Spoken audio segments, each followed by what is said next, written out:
the dawn of the 21st century, space agencies in Europe and America began making plans to land the first humans on Mars. But manned missions to the Red Planet have been proposed before.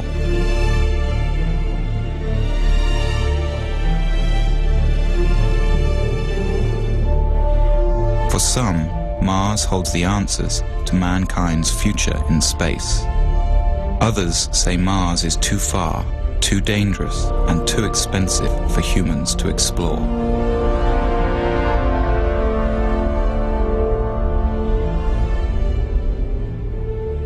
Astronautical engineer Dr. Robert Zubrin has been arguing for years that sending humans to Mars is the mission the space program needs.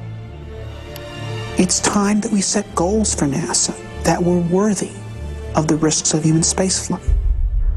Mars is the next logical step in our space program. It's the challenge that's been staring us in the face for the past 30 years. It's the planet that's most likely Earth. It's the planet that has on it the resources needed to support life and therefore someday technological civilization.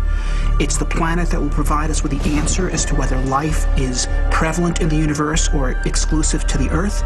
And it's the planet that will give us the critical test as to whether humanity can break out of the planet of our birth and become a spacefaring species.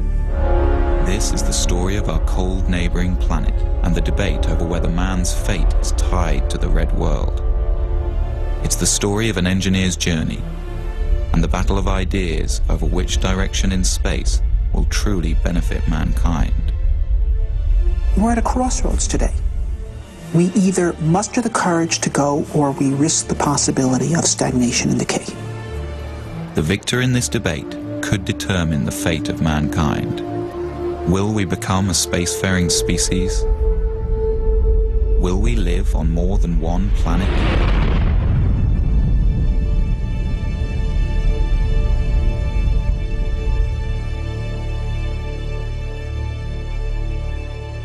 I was 5 when Sputnik flew.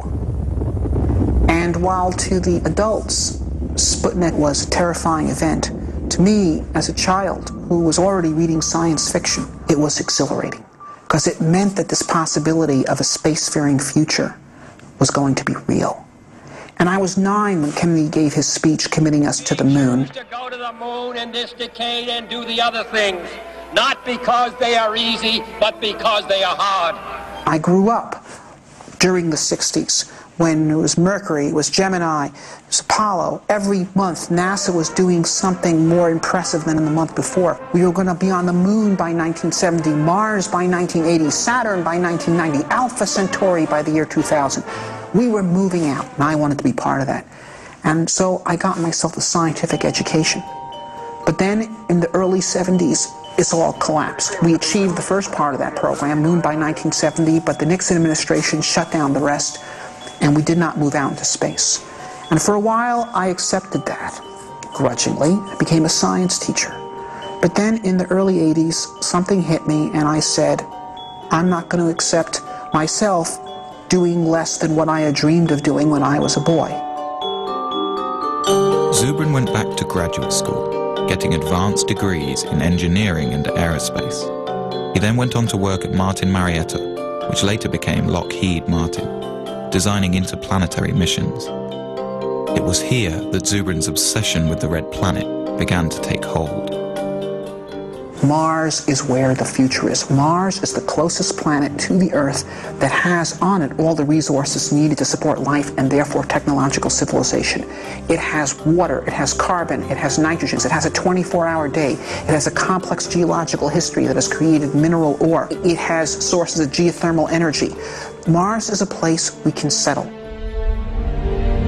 One reason for such optimism over a frozen world like Mars is evidence that 2 billion years ago, Mars was a much warmer and wetter place. We think that at one time in the ancient past, Mars was very similar to the condition of early Earth. This Martian warm age lasted for over 1 billion years and could have been a suitable environment for the development of life. If we go to Mars and find evidence of a second genesis on Mars, I think we can conclude that the universe is full of life. We can probably conclude that on some planets that life evolves to more complex forms, and I think we'd be reasonable to conclude that intelligence could also emerge on some planets as well. It really does answer the question, are we alone? And that to me is a question that transcends science. It's a philosophical, societal, as well as scientific question. To me, that's the big prize. That's why Mars is interesting. That's why human exploration makes sense. There are those who say that we have many problems to deal with here on Earth, and we need to postpone ventures such as the human exploration on Mars until these problems are solved. But we also have to think of the future. We also have to think about opening up new volumes in human history. There's a phrase that happened with the Apollo program, which was, if we can go to the moon, we can. And then everybody's filled in whatever they were interested in. Build mass transit, cure cancer, do this, do that. The point is, it did give us a sense that we could accomplish great things. It did bring out the best of us. We excited a generation of engineers and scientists. The generation that built the computers and cell phones and all the technology everybody uses today and takes for granted. If we set humans to Mars as our goal, we'll get millions of new scientists that will create new inventions, new industries. This is the enormous payback, and we can get it if we set the kind of challenge that will inspire the youth. To Zubrin, civilizations, like people, thrive on challenge and decay without it. We have everything we have today because of our predecessors who had the courage to leave the world of the known and go out into the wilderness and build new cities